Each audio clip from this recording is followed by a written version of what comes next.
ما لم يفهم ونشهد أن لا إله إلا الله وحده لا شريك له ذو الجود والكرم ونشهد أن سيدنا وسندنا ومولانا محمدا عبده ورسوله المكرم صلى الله تعالى عليه وعلى آله وأصحابه وسلم.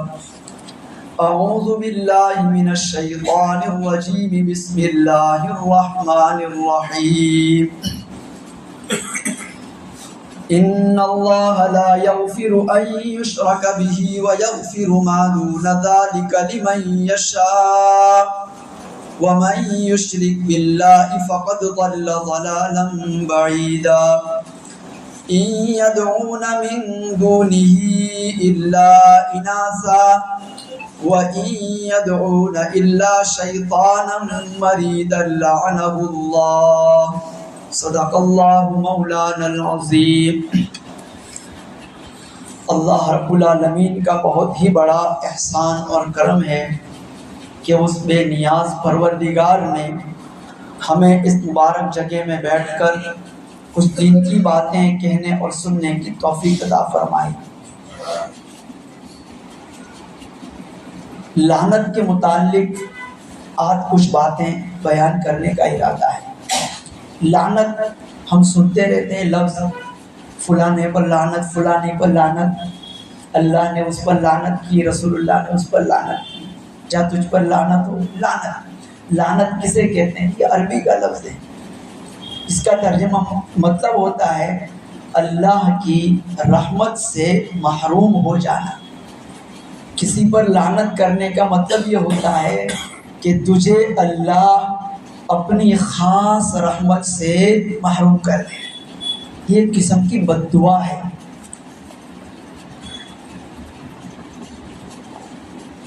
اللہ کی رحمت دو طرح کی ہے. ایک رحمت تو کامن ہے، عام ہے، جس سے ہر کوئی فائدہ اٹھا رہا ہے. جیسے اس دنیا میں آنے والا ہر انسان اللہ کی مخلوقات سے فائدہ اٹھاتا ہے. آگ، ہوا، پانی، سانس، آکسیجن، یہ سب اللہ کی رحمتیں ہیں. لیکن یہ رحمتیں کامن ہیں. سورج کی گرمی، موسم کی ٹھنڈک، یہ سب چیزیں یہ اللہ کی رحمتیں ہیں، یہ عام ہیں. ایک خاص رحمت ہے. یہ خاص رحمت جس کو مل جاتی ہے وہ انسان جنت کے راستے پر چلنے لگتا ہے. اللہ کی دو صفتی نام ہیں، ایک رحمان اور ایک رحیم. ہم بسم اللہ میں پڑھتے ہیں نا، بسم اللہ الرحمن الرحیم، الحمدللہ رب العالمین الرحمن الرحیم. تو رحمان اور رحیم یہ دو اللہ کی صفتیں ہیں، مخصوص نام ہے اللہ تعالیٰ کے. رحمان کا مطلب ہوتا ہے سب کو اپنی رحمتوں سے نوازنے والا. یہ بھی اللہ تعالیٰ خود ہیں. ہر ایک کو جو اس کو مانتا ہے اس کو بھی رحمت سے نوازتا ہے، اور جو نہیں مانتا اس کو بھی رحمت سے نوازتا ہے. جو گالیاں دیتا ہے اس کو بھی نوازتا ہے. تو یہ رحمان ہے. اور یہ رحمت اللہ نے اس دنیا کے اندر پھیلا رکھی. ساری مخلوقات اللہ کی ہے. خود انسان کا پیدا ہو جانا یہ خود اللہ کی مہربانی ہے. انسان کا دھیرے دھیرے جوانی کی طرف بڑھنا یہ بھی اللہ کی رحمت ہے. بڑھاپے تک جانا یہ بھی اللہ کی رحمت سے. بیماریوں سے شفا مل جانا یہ سب اللہ کی رحمت ہے. اور ایک ہے خاص رحمت. اس کے لیے رحیم کا لفظ، رحیم کا معنی ہوتا ہے خاص رحمتوں سے اپنے بندوں کو نوازنے والا. یہ بھی اللہ تعالیٰ ہے. اب یہ خاص رحمت اللہ کی کیا ہے؟ اللہ کی خاص رحمت قیامت کے دن ظاہر ہوگی جنت کی نعمتوں کی شکل میں. اور اللہ تعالیٰ جنت میں اپنے خاص بندوں کو بھیجے گا جو وفادار ہوں گے اس دنیا میں، جنہوں نے اللہ کی وفاداری کی، اس کے قانون کی پاسداری کی، اس کے قانون کے مطابق زندگی گزار کر گئے. اب یہ اللہ کی خاص رحمتوں کے مستحق ہو گئے. ان کو اللہ اپنی خاص رحمت سے جنت میں بھیجے گا. اور جنت کی نعمتیں وہ ہیں کہ جن کے بارے میں رحمت دو عالم صلی اللہ علیہ وسلم نے فرمایا ما لا عین رأت وما لا اذن سمعت ولا خطر علی قلب بشر. میں ایسی نعمتیں دیکھ کے آیا ہوں جنت کی کہ جس کو دنیا میں رہنے والے کسی انسان کی آنکھ نے نہ آج تک دیکھا نہ قیامت تک دیکھ سکتا ہے. وما لا عین رأت، کسی آنکھ نے، چاہے وہ آنکھ مالدار کی ہو چاہے غریب کی ہو، چاہے سونے پر سونے والا ہو چاہے مٹی پر سونے والا، کسی بھی انسان کی آنکھ نے وہ نعمتیں دیکھی ہی نہیں. یعنی اس کا سیمپل بھی دنیا میں نہیں ہے. جنت کی نعمت کا سیمپل بھی دنیا میں نہیں ہے. میں وہ نعمت دیکھ کے آیا ہوں.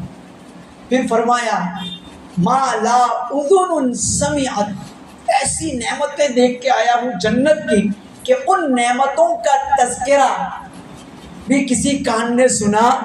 جب اس کا سیمپل دنیا میں ہے ہی نہیں تو کوئی کہہ سکتا ہے کہ جنتی نعمت جیسی نعمت ہے؟ کوئی نہیں بول سکتا ہے. جب بولتا نہیں تو سنا بھی نہیں کسی.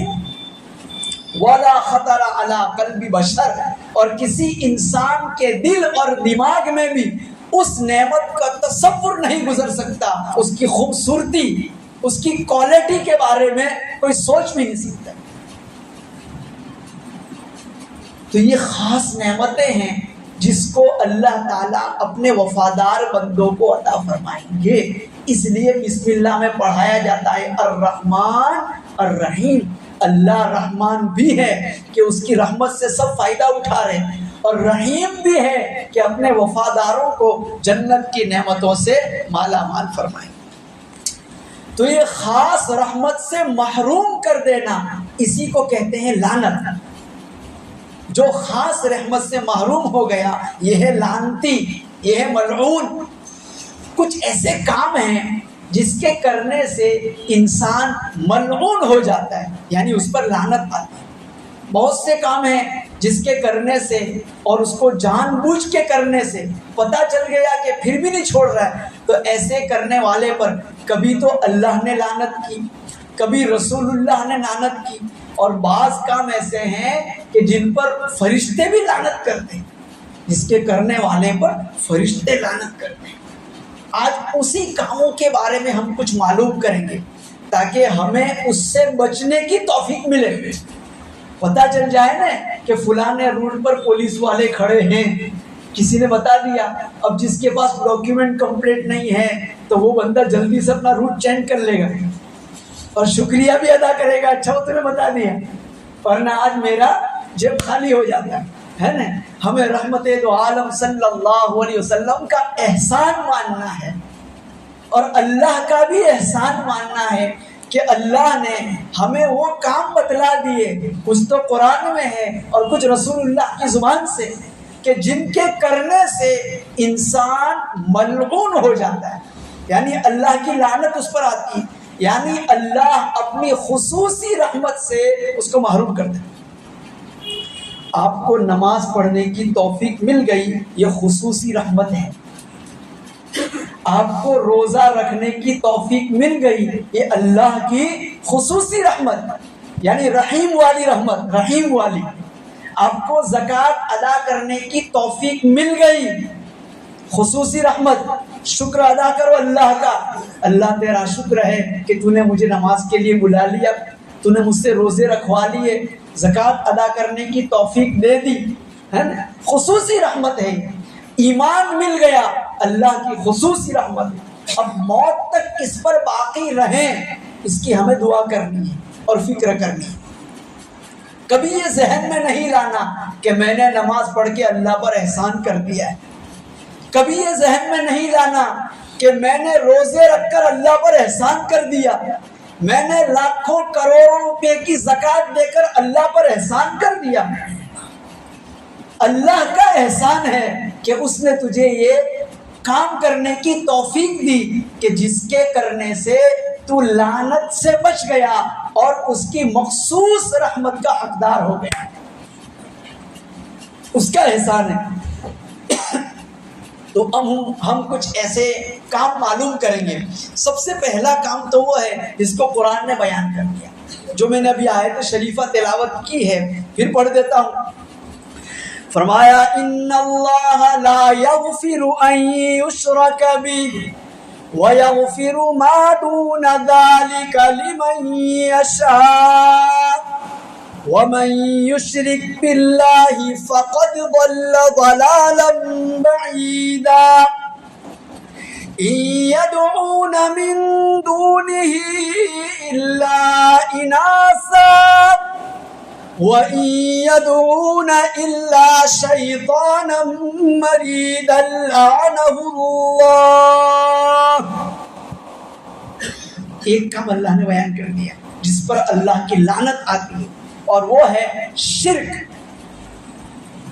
اللہ کے ساتھ اس کی ذات اور صفات میں کسی مخلوق کو شریک کرنا, چاہے وہ مخلوق انسان میں سے ہو, چاہے جنات میں سے ہو, چاہے فرشتوں میں سے ہو, چاہے وہ مخلوق آسمان ہو, زمین ہو, سورج ہو, چاند ہو, درخت ہو, ندی نالے ہو, پہاڑ ہو, کوئی بھی مخلوق ہو, کسی بھی مخلوق کو اللہ کی عبادت میں شریک کرنا یہ ہے شرک.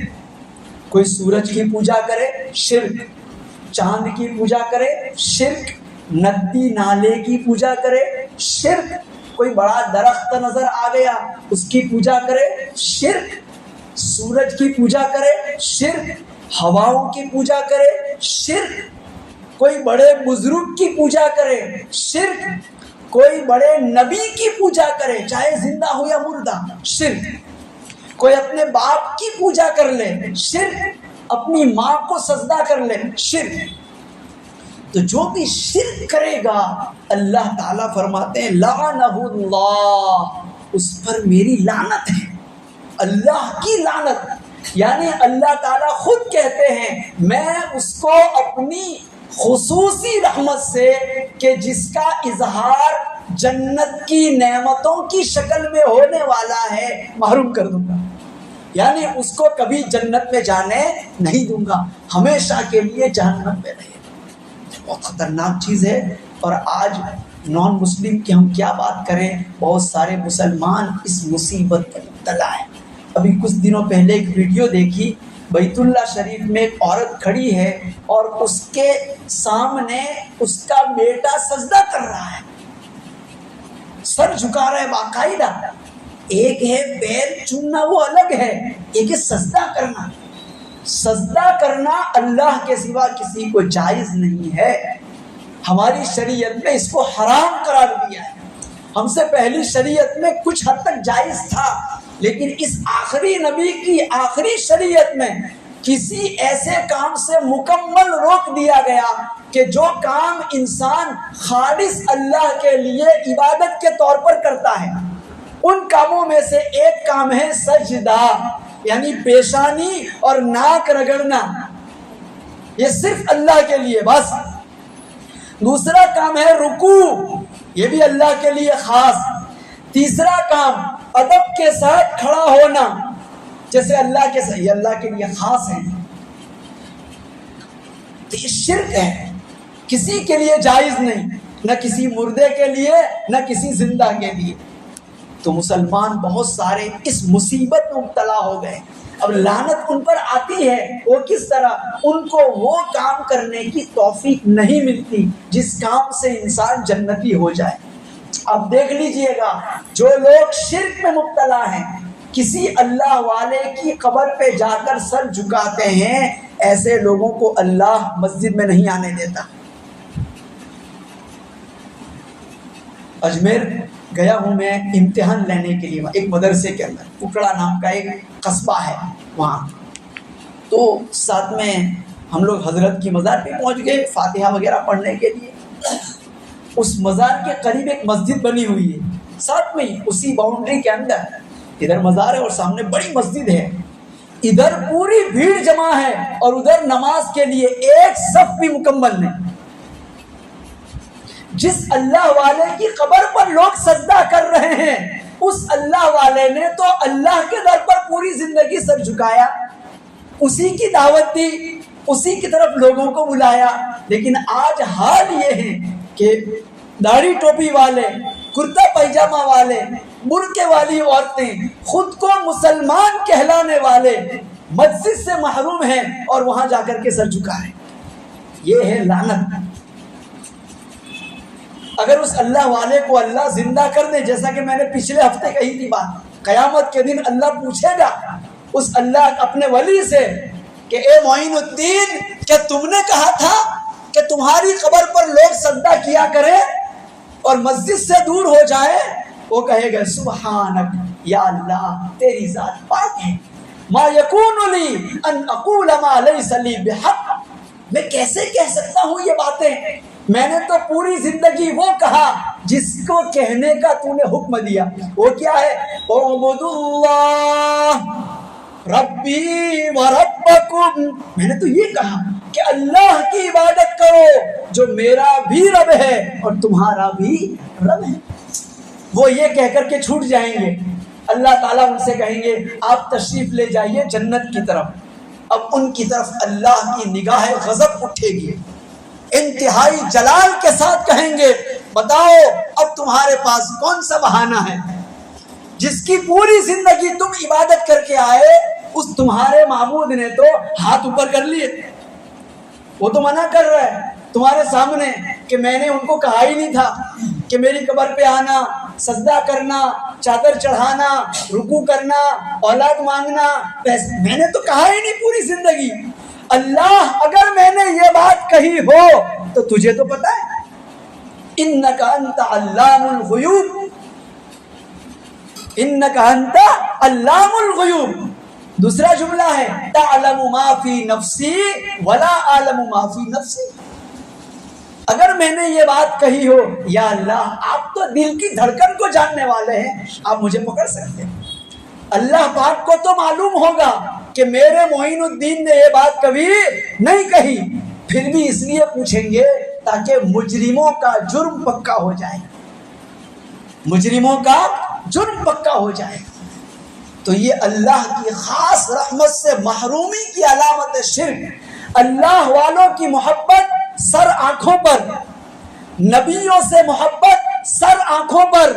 بزرگان دین کا جوتا مل جائے اپنے سر پہ رکھ لو، لیکن ان کی محبت کا مطلب یہ ہرگز نہیں ہے کہ ان کو سجدہ کرنے لگو. ان کی محبت کا تقاضا یہ ہے کہ ان کی تعلیمات پر عمل کرو. کسی بھی نبی سے محبت کا تقاضا یہ ہے کہ اس کی تعلیمات پر عمل کرو. اور نبی کی اور سچے ولی کی تعلیم صرف ایک ہے، اور وہ کیا ہے؟ اعبدوا اللہ ربی و ربکم. دوسری تعلیم ایاک نعبد و ایاک نستعین. یہ نبی کی تعلیم ہے. یا اللہ ہم تیری ہی عبادت کرتے ہیں اور جب تک جیئیں گے کرتے رہیں گے. اے اللہ ہم تجھ سے ہی مدد مانگتے ہیں اور جب تک جیئیں گے مانگتے رہیں گے. یہ نبیوں اور سچے ولیوں کی تعلیمات ہیں. اس کے خلاف جو جائے وہ جھوٹا ہے.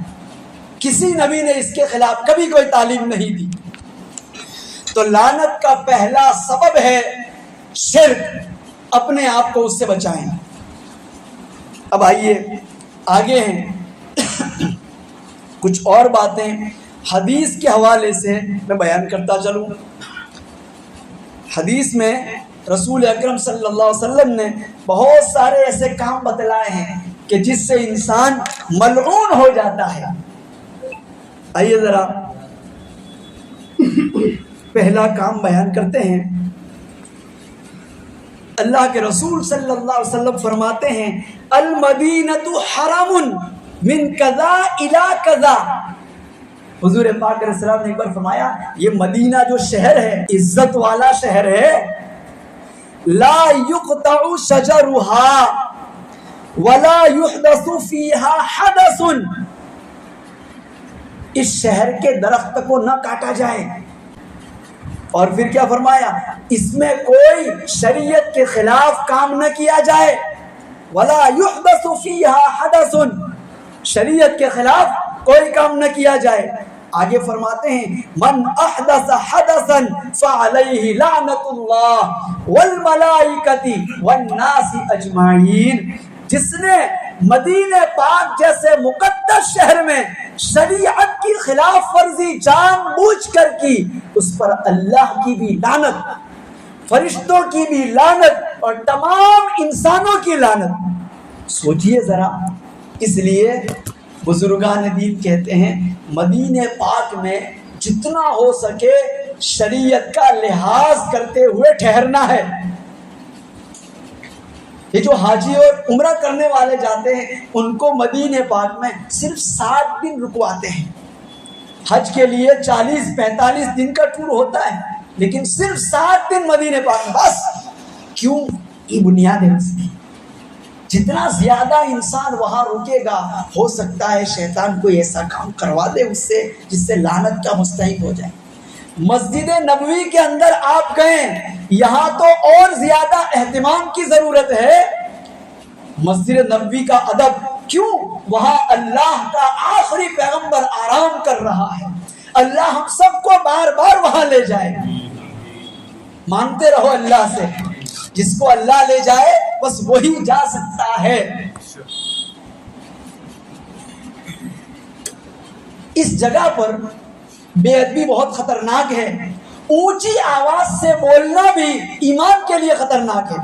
قرآن کریم کی آیات نازل ہوئی، لا ترفعوا أصواتكم فوق صوت النبي ولا تجهروا له بالقول كجهر بعضكم لبعض أن تحبط أعمالكم وأنتم لا تشعرون۔ نبی کے سامنے اونچی آواز سے مت بولا کرو۔ کیوں؟ اللہ فرماتے ہیں اس کا انجام یہ ہوگا کہ کہیں ایسا نہ ہو کہ تمہارے نامہ اعمال میں ساری نیکیاں ختم کر دی جائیں، نیکیاں صاف ہو جائیں گی۔ اتنا خطرناک جرم ہے۔ جب یہ آیت شریفہ نازل ہوئی، صحابہ اکرام پھر آپ کے سامنے اور آپ کی مسجد میں اس طرح رہتے تھے، اتنے سکون کے ساتھ، گویا ان کے سروں پر پرندے بیٹھے ہوں۔ پرندہ کہاں بیٹھتا ہے؟ سکون والی جگہ پہ۔ اس قدر سکون کے ساتھ بیٹھتے تھے۔ جب بولتے بھی تھے تو اتنے دھیرے سے کہ کبھی اللہ کے رسول کو اپنا کان مبارک سامنے لے جانا پڑتا تھا، اس قدر دھیرے۔ کیوں؟ آیت نازل ہو گئی۔ اگر ہم نے اتنا زور سے بول دیا کہ جو اس آیت کے خلاف ہے تو پورا نامہ اعمال صاف، اتنی نیکیاں کر کے آئے تھے سب چوپٹ برباد۔ قیامت کے دن دفتر کھلے گا، پتہ ایک بھی نیکی نہیں۔ حیرت میں ہو جائے گا، یا اللہ میں نے تو اتنی نمازیں پڑھی، کچھ بھی نہیں۔ اللہ پاک اس گناہ کو سامنے کریں گے، فرمائیں گے میرے بندے بتا دیا گیا تھا کہ نبی کی عزت کا خیال رکھنا اور ان کے سامنے اونچی آواز سے مت بولنا۔ یہ کیا کہتے تھے؟ اللہ تعالیٰ جب بھی لے جائیں، مدینہ پاک جب پہنچے انتہائی ادب کا اظہار کیا جائے، خاص طور پر مسجد میں چلا جائے تو وہاں پر انتہائی احتیاط کے ساتھ اپنا وقت گزارا جائے۔ لوگ لمبے ہو کر کے پڑھ جاتے ہیں، لمبے ہو کر کے مسجد میں، جیسے کوئی بیڈ روم ہو، بے تکلف باتیں کرتے ہیں، ایران تران کی باتیں، جیسے کوئی ایسی جگہ بیٹھے ہوں کہ جہاں کوئی ادب ہی نہ ہو۔ بہت خطرناک چیز ہے۔ تو یہ ہے لعنت کا ایک سبب جو اللہ کے رسول نے بیان کیا۔ ایمان اس سے ہوشیار رہیں، یہ لعنت کا سبب ہے۔ کہیں ایسا نہ ہو یہ کام ہم نے کر لیا اور اللہ کی طرف سے توفیق چھین لی جائے۔ بہت سارے لوگ کہتے ہیں مولانا کیا کریں، نماز پڑھنے سے گھبراہٹ ہوتی۔ یہ جملے من تو کرتا ہے لیکن مسجد سے جیسے جیسے قریب ہوتے ہیں بولے گھبراہٹ ہوتی۔ میں نے کہا اندر کوئی فرشتہ بندوق لے کے کھڑا ہے؟ یہ لعنت ہے، لعنت ہے۔ بہت سارے مسلمانوں کو دیکھتا ہوں جو مسجد میں پیشاب کرنے کے لیے جائیں گے، فارغ ہوں گے، نماز نہیں پڑھتے۔ یہ ہے لعنت۔ جب ایسی سچویشن ہمارے اوپر طاری ہو جائے کہ نماز پڑھنے کا من ہی نہ کرے، یقین کر لو کوئی ایسی حرکت ہم سے ہو رہی ہے جس کی وجہ سے اللہ ناراض ہو رہا ہے۔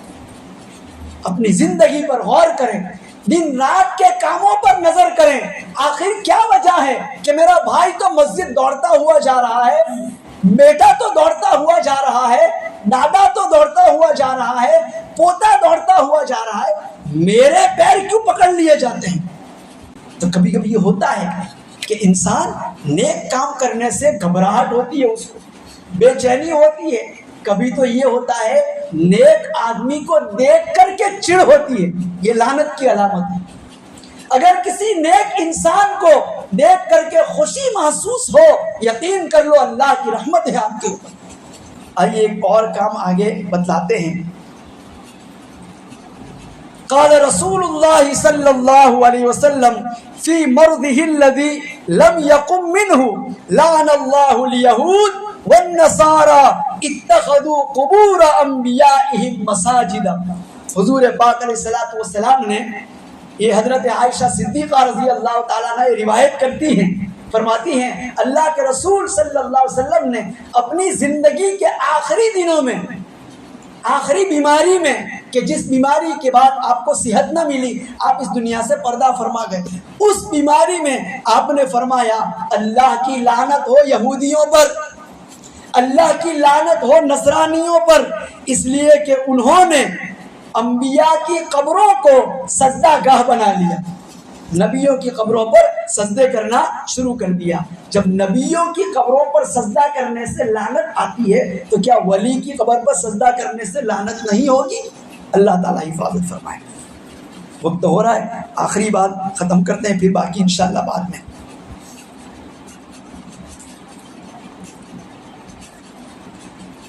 ان اللہ لعن الخمر, اللہ تعالیٰ لعنت کرتے ہیں شراب کے اوپر, دارو یعنی ایسی چیز جس سے نشہ آئے, اتنا نشہ کہ آدمی کی عقل ٹھکانے نہ ہو. اس میں دارو بھی ہے, بیئر ہے, گانجا ہے, ڈرگس ہے, جس میں آج مسلمانوں کے نوجوان ملوث ہو چکے ہیں.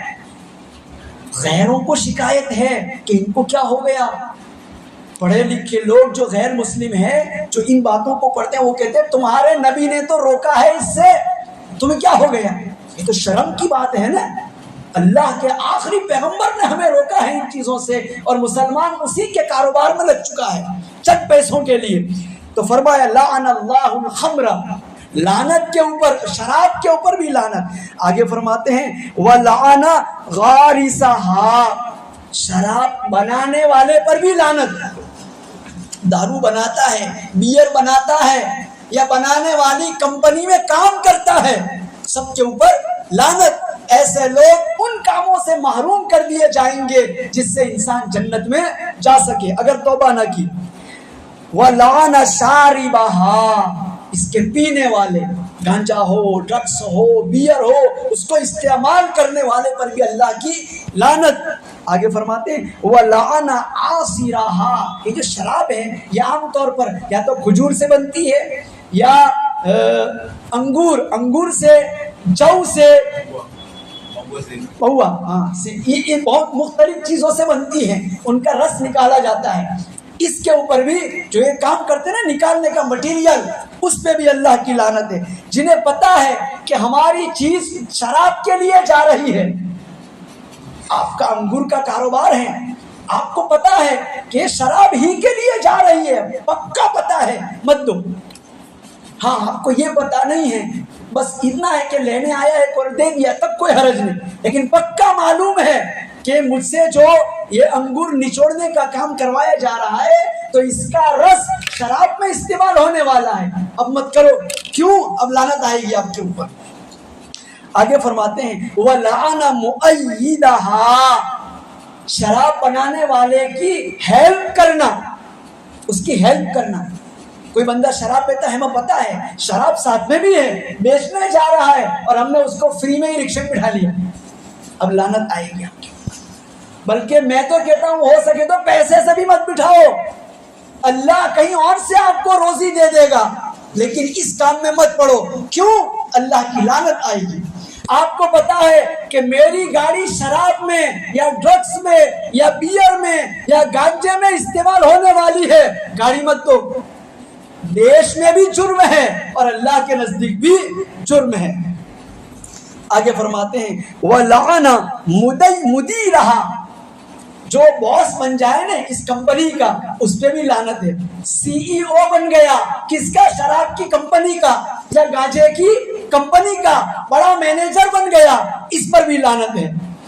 آگے فرماتے ہیں وَلَعَنَ سَاقِيَهَا، پیتا تو نہیں ہے لیکن پلانے کا کام کر رہا ہے، اس پر بھی لعنت. لَعَنَ حَامِلَهَا، نہ پیتا ہے نہ پلاتا ہے لیکن شراب کے تھیلے یا گانجے کی تھیلی اٹھا کے لے جا رہا ہے، اس پر بھی اللہ کی لعنت. آخری ہے وَلَعَنَ آكِلَ ثَمَنِهَا، اس کمائی سے جو پیسہ کھائے آئے گا اور اس کو جو استعمال کرے گا اس پر بھی لعنت ہے. آخری بات وَلَعَنَ بَائِعَهَا، ان چیزوں کے بیچنے والے پر بھی لعنت ہے. اللہ تبارک و تعالی ہم سب کو ایسے کام کرنے سے بچائے جس سے ہم اللہ کی خصوصی رحمت سے محروم ہو جائیں. وَمَا عَلَيْنَا إِلَّا الْبَلَاغُ.